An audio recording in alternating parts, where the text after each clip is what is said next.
Fövqəladə Hallar Nazirliyi bəzi ərazilərdə güclənən küləkli və qeyri-sabit hava şəraiti ilə əlaqədar əhaliyə müraciət edib. Milli Hidrometeorologiya Xidmətinin məlumatına görə yaxın günlər ərzində ayrı-ayrı yerlərdə intensiv yağış yağacağı, bəzi sahillərdə qısa müddətli sel keçəcəyi, şimşək çaxacağı, arabir güclü külək əsəcəyi proqnozlaşdırılır.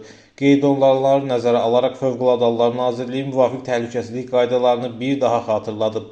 Belə ki, güclü külək zamanı yüngül konstruksiyalı və müvəqqəti tikililərdən, bina və reklam lövhələrindən uzaq durmaq, elektrik dirək və naqillərdən, hündür ağacların altında dayanmamaq tövsiyə olunur. Bundan əlavə, güclü küləyin baş verən yanğınların söndürülməsi ilə əlaqədar yaratdığı çətinlikləri nəzərə alaraq, küləkli hava şəraitində yanğın təhlükəsizlik qaydalarına xüsusi ciddi riayət edilməlidir. Həmçinin kiçik həcmli gəmi istifadəçiləri belə hava şəraitində dənizə çıxmağın qadağan olduğunu nəzərə almalıdırlar.